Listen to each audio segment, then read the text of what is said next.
በስመ አብ ወወልድ ወመንፈስ ቅዱስ አሐዱ አምላክ።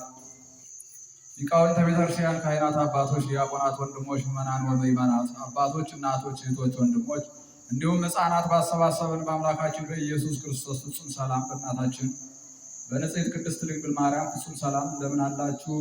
ፍጥረትን ሁሉ ፈጥሮ የሚያበላ የሚያጠጣ የድንግል ማርያም ልጅ ኢየሱስ ክርስቶስ የተመሰገነ ይሁን።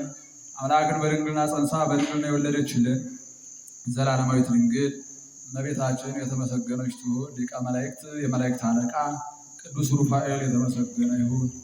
ቅዱሳን መላእክት፣ ቅዱሳን አበው፣ ቅዱሳን ነቢያት፣ ቅዱሳን ሐዋርያት፣ ቅዱሳን ጻድቃን፣ ቅዱሳን ሰማዕታት እንዲሁም ቅዱሳት አንስት የተከበሩ ሴቶች ሁሉ ሳይቀሩ እግዚአብሔር አምላክ ባከበራቸው መጠን የተመሰገኑ ይሁኑ። ዛሬ ሰኔ 29 2018 ዓመተ ምህረት ነው። ቀኑ 29 ነው። የጌታችን የመድኃኒታችን የኢየሱስ ክርስቶስ የልደቱ መታሰቢያ ነው። የጌታችን የመድኃኒታችን የኢየሱስ ክርስቶስን ልደቱን በተመለከተ ርዕስ አንስተን እንነጋገራለን። አንድ 10 ደቂቃ ብቻ ነው አብረን የምንቆየው ሰዓት ስለሌለን። ለዛሬው ትምህርታችን ርዕስ የማደርገው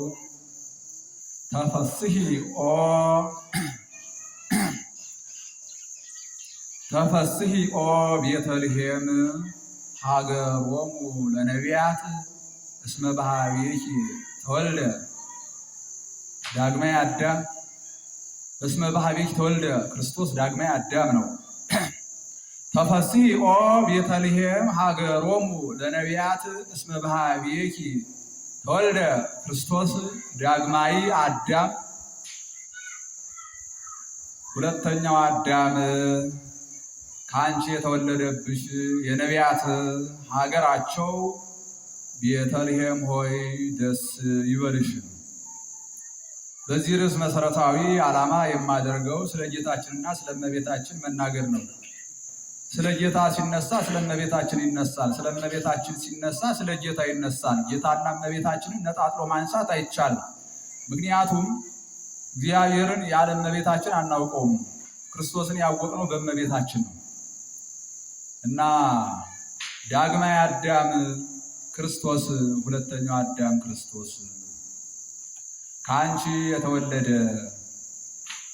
የነቢያት ሀገራቸው ቤተልሔም ሆይ ደስ ይበልሽ። እንግዲህ ክርስቶስ ሁለተኛ አዳም ነው። የመጀመሪያው አዳም ክርስቶስን ይመስለዋል። በምንድን ነው የሚመስለው? በንጽሐ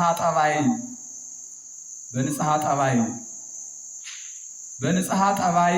እንዴት ነው? ገና ሳያድፍ በፊት ሳይበድል ኃጢአት ሳይሰራ በፊት በነበረው ማንነቱ ክርስቶስን ይመስለዋልና ክርስቶስ ሁለተኛ አዳም ተብሏል። እንዲሁም ደግሞ በአዳም በደል ምክንያት ዓለም ሁሉ እንደተጎዳ በክርስቶስ ቤዛነት ደግሞ ዓለም ሁሉ ድኗልና እና ሁለተኛው ክርስቶስ የተወለደባት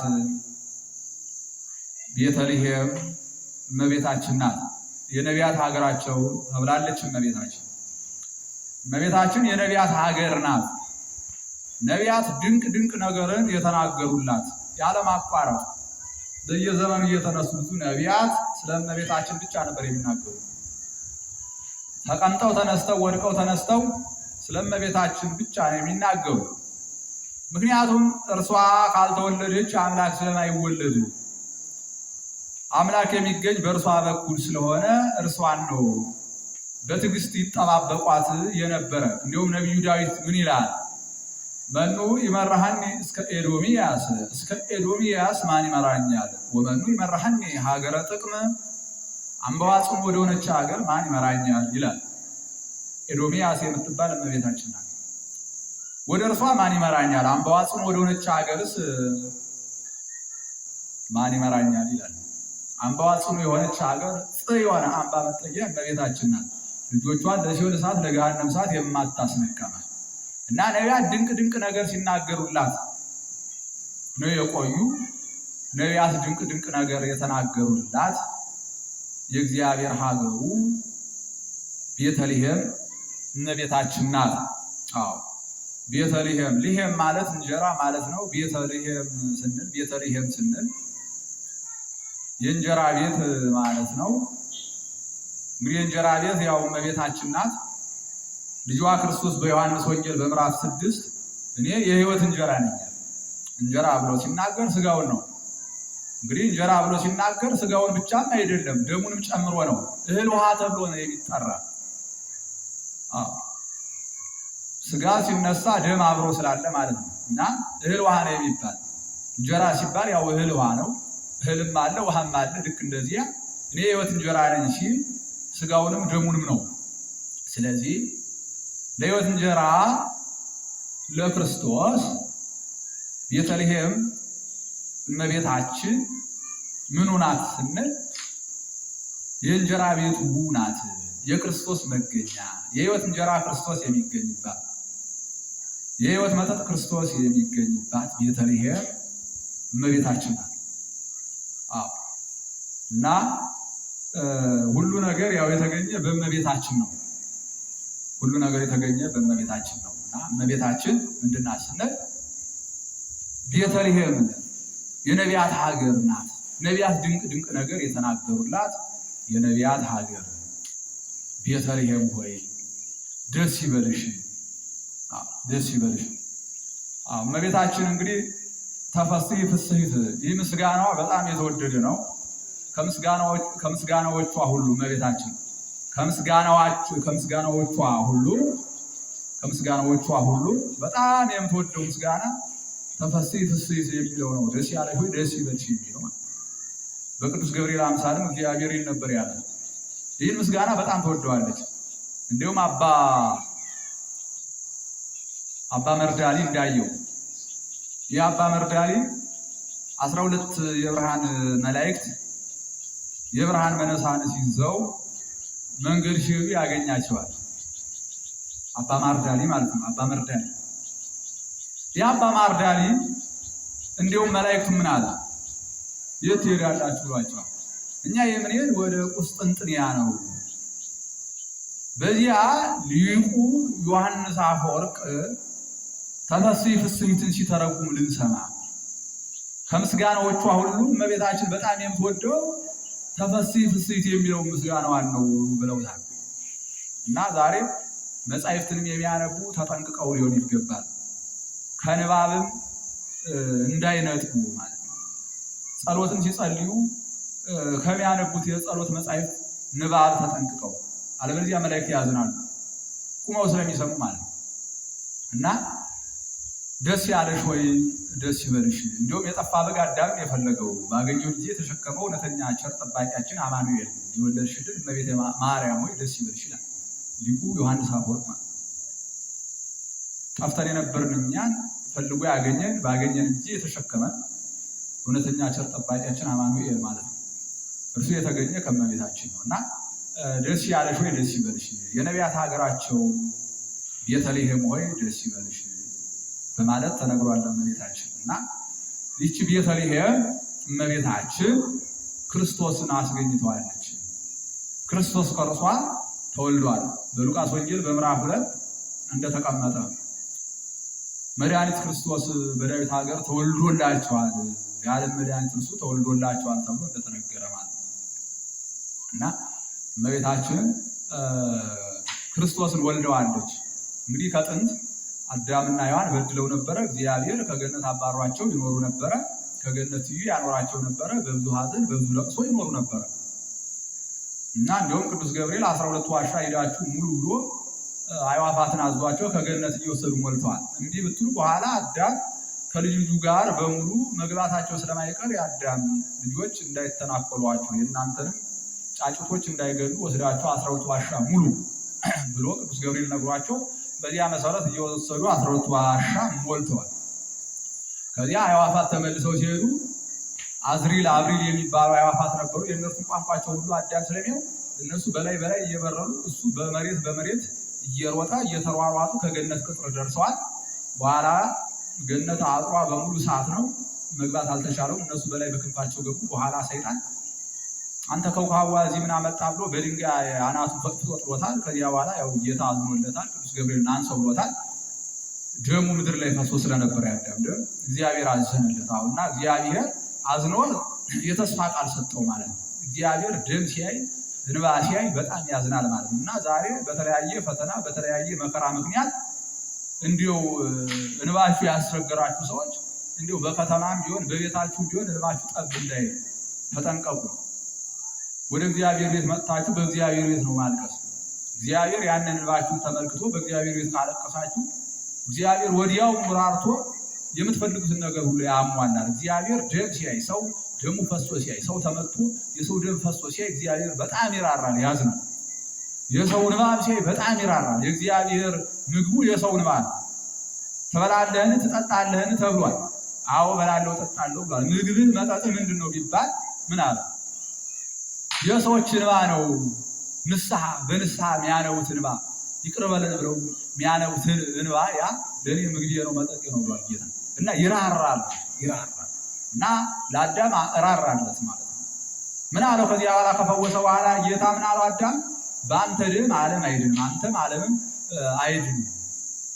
እኔ ነኝ እንግዲህ የማድን በሐሙስ ዕለት ወበመንፈቃ ዕለት ትወለድ እሞለት ተወለድከ ወእድህ ውስተ መርህብከ ወእትቤዝወከ በመስቀሌ ወበሞቴ 5500 ዘመን ሲፈጸም ከልጅ ልጅ ተወልጄ በምድርህ በዓለምህ ተመላልሼ መከራ ተቀብዬ አድንሃለሁ ብሎ ቃል ገብቶለታል። ቀን ሲደርስ አምባ ይፈርስ ነው።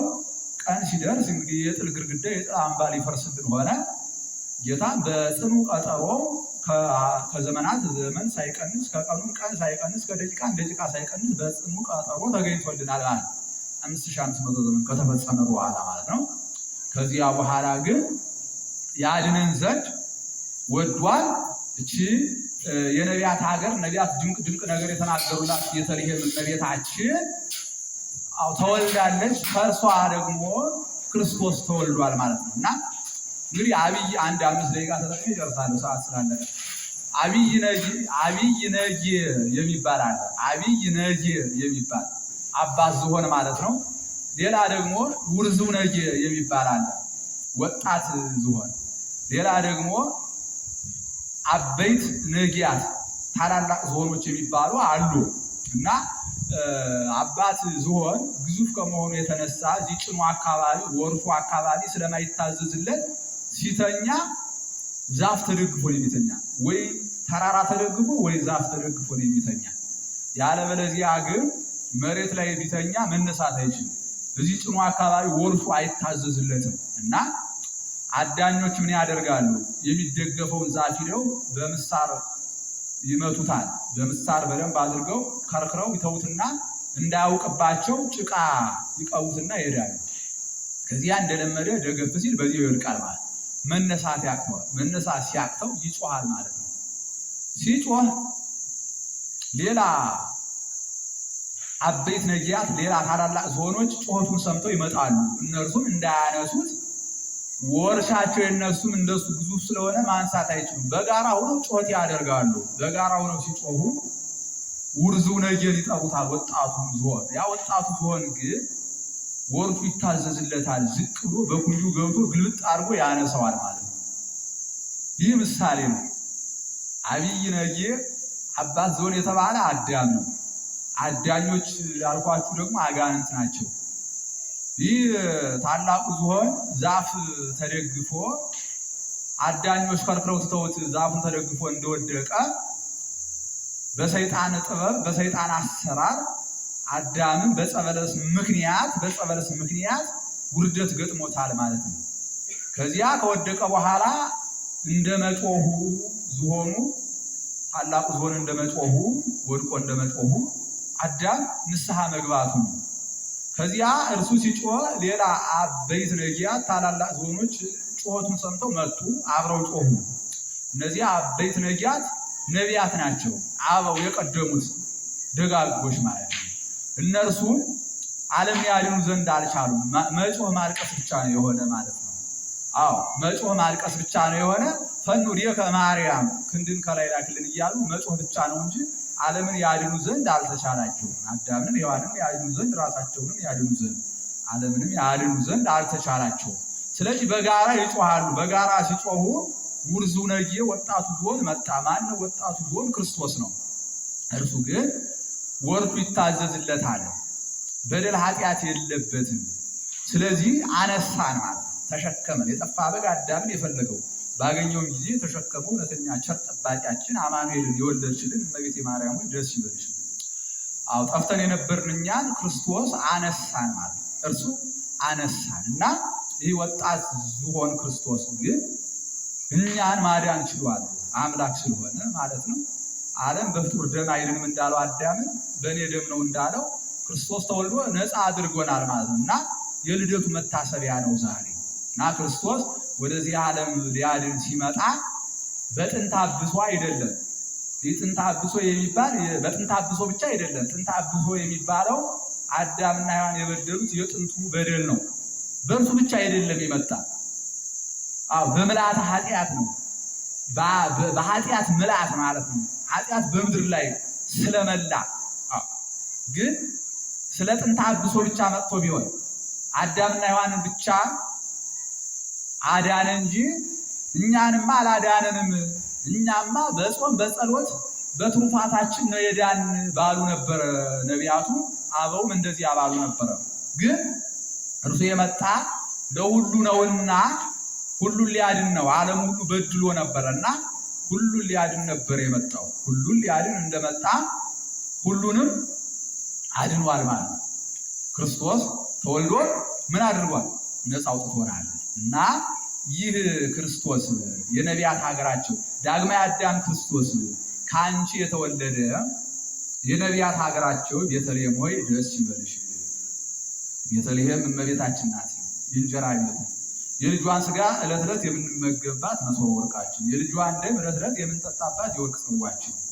ስለዚህ ደስ ይበልሽ ተብላለች እና እመቤታችን በሰላመ ገብርኤል ያለው ተፈሥሒ ፍሥሕት ደስ ያለሽ ደስ ይበልሽ የሚለው ምስጋና በጣም ደስ ያሰኛል እና እመቤታችንን ሁልጊዜ ደስ ይበልሽ በማለት ብናመሰግናት ደስ ይላታል። የደስታ መፍሰሻ ከመሆኗ የተነሳ እመቤታችንን ሁልጊዜ ደስ ያለሽ ወይ ደስ ይበልሽ እያል የነቢያት ሀገር እመቤታችንን ቤተልሔም እመቤታችንን ደስ ያለሽ ወይ ደስ ይበልሽ እያል ብናመሰግናት ቤታችንን ሁሉ በበረከት ትመላለች ማለት ነው። ልክ እንደ ዶኪማስ ቤት ማለት ነው።